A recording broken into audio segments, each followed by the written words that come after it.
अस्सलाम वालेकुम फ्रेंड्स, मेरा नाम है बिलाल अजीज़ और मैं आज आपके लिए वीडियो लेके आया हूँ। आज मैं आपको बताऊँगा कि आप अपनी तनख्वाह पर कर्ज़ा कैसे निकलवा सकते हैं खुशहाली माइक्रो फाइनेंस बैंक से। चलें स्टार्ट करते हैं वीडियो को। सबसे पहले आपने खुशहाली माइक्रो फाइनेंस बैंक का ऐप डाउनलोड कर लेना है प्ले स्टोर से और इसे ओपन करना है। ये मैं खुशहाली माइक्रो फाइनेंस बैंक का ऐप ओपन कर रहा हूँ। देखिए यहाँ पे प्रोडक्ट्स है, प्रोडक्ट्स को मैं क्लिक करता हूँ नीचे से। यहाँ पे खुशहाली माइक्रो फाइनेंस की तमाम प्रोडक्ट्स आ गई हैं। चलें मैं स्टार्ट करता हूँ कि आप अपनी सैलरीज़ पे कर्ज़ा कैसे ले सकते हैं। सबसे नीचे है खुशहाली पासबान लोन, इसे KPL भी कहा जाता है। Khushhali Pasban loan product name है Khushhali Pasban loan. Product purpose है Khushhali Pasban loan is offer to the pensioner and salaries individual वो want to enhance their income by the engage in a product and economics activity. Khushhali Pasban loan आप अपनी pensions के ऊपर भी निकलवा सकते हैं और सैलरीज़ के ऊपर भी निकलवा सकते हैं। चलें नेक्स्ट है कोलेट्रल फॉर पेंशनर। सबसे पहले पेंशनर्स का है कि वो किस तरीके से पेंशन वाले हजरात किस तरीके से कर्ज़ा ले सकते हैं। पेंशन बुक, अगर उनके पास पेंशन बुक के ज़रिए से आती है तो वो कर्ज़ा निकलवा सकते हैं। पेंशन अकाउंट्स, अगर उनकी पेंशन किसी बैंक के अकाउंट से आती है तो वो कर्ज़ा निकलवा सकते हैं। फॉर सैलरी इंडिविजुअल्स, अब सैलरी वाले हजरात किस तरीके से कर्ज़ा निकलवा सकते हैं, उसके लिए क्या क्या होना चाहिए। सैलरी बुक, अगर उनकी तनख्वाह सैलरी बुक से आती है तो वो कर्ज़ा निकलवा सकते हैं। सैलरी अकाउंट, अगर उनकी किसी बैंक के अकाउंट से सैलरी आती है तब भी वो कर्ज़ा निकलवा सकते हैं। Loan eligibility criteria, loan eligibility criteria for pensioners. सबसे पहले है पेंशनर्स वालों के लिए एज कितनी होनी चाहिए, 20 to 67 ईयर। रिटायर्ड एम्प्लॉय होना चाहिए। Pension book as applicable, pension book उसके पास होनी चाहिए। पर्सनल गारंटी एक पर्सनल गारंटी होनी चाहिए। Last 3 month bank statement of the pensions account, अगर तो उसकी पेंशन किसी बैंक के अकाउंट से आती है तो उसकी लास्ट 3 मंथ बैंक स्टेटमेंट होनी चाहिए। Authority letter for pensions repayment institution open and maintain, अगर वो अपनी पेंशन्स एट KMBL, अगर वो अपनी पेंशन्स खुशहाली माइक्रो फाइनेंस बैंक्स में करवाना चाहता है तो उसके अथॉरिटी लेटर होने चाहिए। ये मैं आपको बताऊंगा कि ये अगर मतलब इसका बेनिफिट क्या है बाद में मैं आपको बताऊंगा। Annual income of the applicant, उसकी मतलब सालाना आमदनी तकरीबन 12 लाख होनी चाहिए। Customer repayment capacity and frequent assessment, applicant उससे मतलब एप्लीकेंट को जहाँ पे वो रह रहा है, मतलब अगर उसका ट्रांसफ़र कोई ऐसी जगह पे हुआ है या कुछ, उसे 1 साल हो चुका होना चाहिए। वैलिड CNSE, उसका वैलिड CNSE होना चाहिए। नो डिफ़ॉल्टर ऑफ KMBL, वो खुशहाली माइक्रो फाइनेंस या किसी भी इंस्टीट्यूशन या किसी बैंक का डिफ़ॉल्टर नहीं होना चाहिए, मतलब किसी और बैंक से उसने कर्ज़ा ना लिया हो। चलें अब है सैलरीज़ के लिए, सैलरीज़ के लिए क्या क्या रिक्वायरमेंट्स होने चाहिए। चले सैलरीज़ वाले हजरात के लिए सबसे पहले उनकी एज तकरीबन 20 to 67 ईयर के दरमियान होनी चाहिए। The applicant should be permanent होना चाहिए, रेगुलर होना चाहिए। Contract employ of the and semi government organisations but should not be प्रोबेशंस।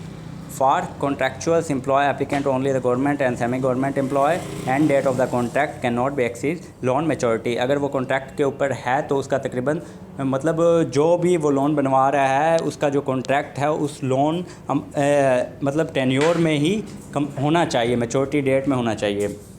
The length of the service organise should be less than 6 months of the permanent contract employ.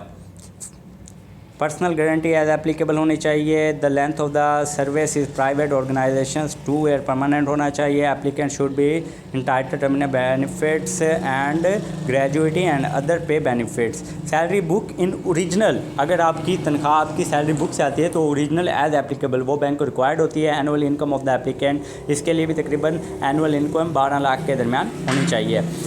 Applicant इसमें भी तकरीबन 1 साल के लिए आप रिहायशी होना चाहिए। CNSE वैलिड होना चाहिए। नो डिफ़ॉल्टर, किसी और बैंक से आपका कर्ज़ा नहीं होना चाहिए।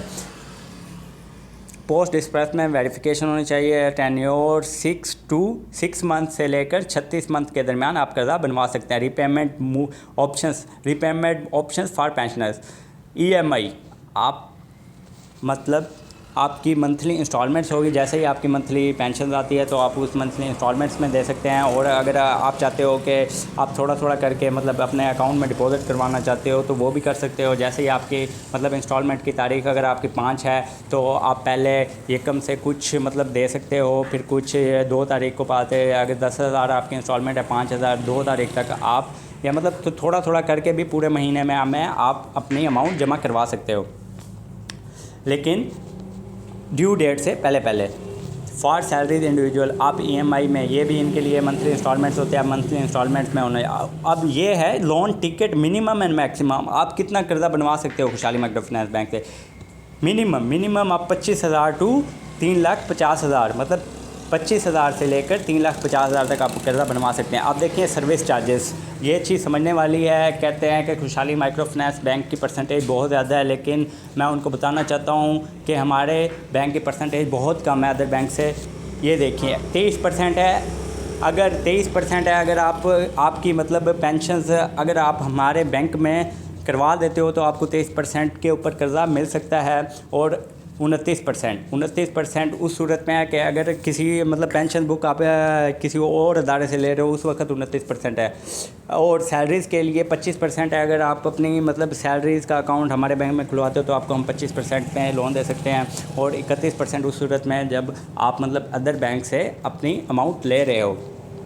31% ये उस सूरत में है जब आप साल की एक किस्त में अदा करते हो। मतलब अगर आप 1 लाख का लोन लेते हो तो आपको साल में 1,31,000 पे करना पड़ता है। लेकिन अगर आप मंथली इंस्टॉलमेंट्स में लेते हो तो ये 31 का तकरीबन मैं आपको बताता हूँ। अगर ये देखिए, ये मेरे पास एक कैलकुलेटर है, ये इसे कहते हैं EMI कैलकुलेटर।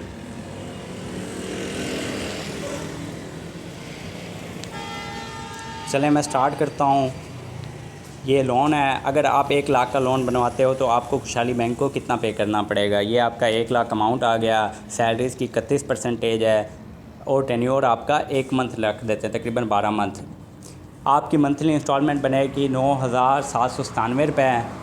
आपका इंटरेस्ट पड़ेगा 17 पॉइंट मतलब 5-6 के दरमियान ही है, 17,575 रुपये बनता है। इसका मतलब है कि ये 31% उस सूरत में है जब आप साल की एक किस्त में अदा करते हो। अगर आप मंथली किस्त में अदा करना चाहते हो तो आपको तकरीबन 18%, तकरीबन मैक्सिमम 18% पे करना पड़ता है। 1 लाख के पीछे आप 18,000। आप पेंशन वालों के लिए देखते हैं, पेंशन वालों की 29% होती है, तो ये मैंने 29% लगा दी। अब आपकी किस्त कितनी बढ़ी है, 9,700 रुपये, 9,699 रुपये आपकी किस्त बन रही है। और इसमें कितनी आपको परसेंटेज लग रही है, 16,400 तकरीबन। 16.4% है पेंशन वालों के लिए अगर वो अपनी मंथली इंस्टॉलमेंट में हमें किस्त अदा करते हैं। अगर वो हमें साल की एक किस्त में अदा करेंगे तो उसका 1,29,000 उन्हें पे करना पड़ेगा। ये देखिए बहुत ही कम परसेंटेज है। इसका मतलब है कि खुशहाली माइक्रो फाइनेंस बैंक 17.6% ले रहा है उस सूरत में जब आपकी सैलरी आ रही है। 1 लाख के पीछे आपको 17,600 पे करना पड़ता है खुशहाली माइक्रो फाइनेंस बैंक को, और पेंशन पे आपको 16,400 पे करना पड़ता है। तो इस हिसाब से खुशहाली माइक्रो फाइनेंस बैंक की जो परसेंटेज है मंथली इंस्टॉलमेंट में 18% के करीब है सैलरीज़ के लिए, और पेंशन वालों के लिए तकरीबन 17% के करीब है। चलिए, अगर आपको मेरी वीडियो पसंद आए या अच्छी लगी तो प्लीज़ मेरे चैनल को सब्सक्राइब कर दीजिएगा। Thank you very much.